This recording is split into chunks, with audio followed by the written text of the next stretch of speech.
Hey guys, this is John Downing with Downing Powerlifting Systems, and today I have with me a special guest. This is Eric Howard. He is a trainer at Springfield Health and Fitness Center, as well as co-owner of Champion City CrossFit in Springfield, Ohio. And he's going to introduce the topic we're going to talk about today. We're going to chat about it a little bit, and that'll be about it. Yeah, the topic today is this big misconception that when you go somewhere and you tell people, maybe I'm a power lifter, or I like to be fit and I like to go to powerlifting meets, and they kind of look at you funny because you don't weigh maybe 300 or 350, 100 pounds. So there's big misconception that you have to be big to be a power lifter. And if you notice, if you ever go to a meet, you notice some of your smaller guys.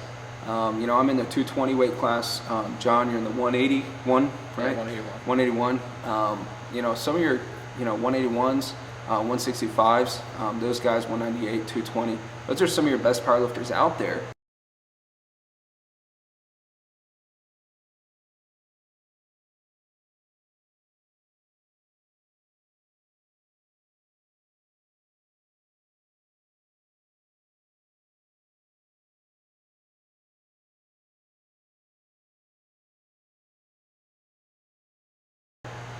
And not necessarily your 300 or 308 plus, your super heavyweights. There's a lot of examples. I know John knows a lot of people that maybe just starting out in powerlifting. You think that, I have to get big or gain weight to be better at powerlifting, but the weight you gain right off the bat is not necessarily healthy weight. So that's the weight you kind of want to avoid, even in powerlifting.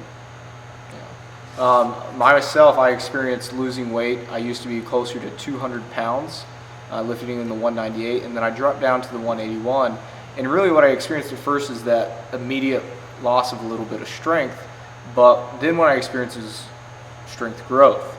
And really I've come back farther and gotten a lot stronger than I was at 198.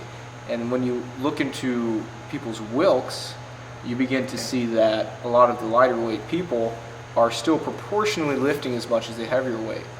And when you get new lifters, again, they think it's the quick fix. I'm going to start putting on some weight and I'm going to get stronger.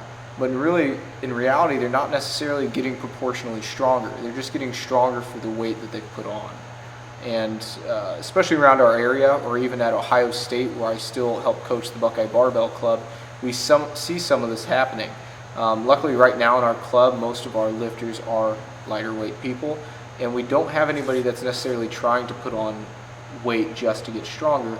They're trying to get stronger where they're at, which is most important. Yeah. If you go to a meet and you see some of these 300 or 308 plus guys put on squat 700 or 800 pounds, that's great, and that's a big squat. However, they also weigh 308, 320 pounds. And once again, we talked about the Wilks. The Wilks isn't going to be the greatest. I think you have another thing is, I even made this mistake.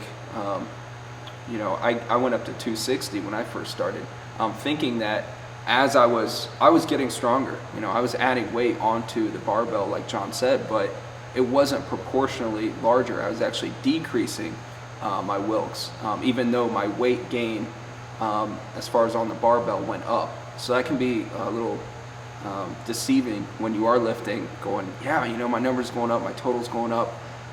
Doesn't always mean your Wilks or you're going to be better in a powerlifting meet.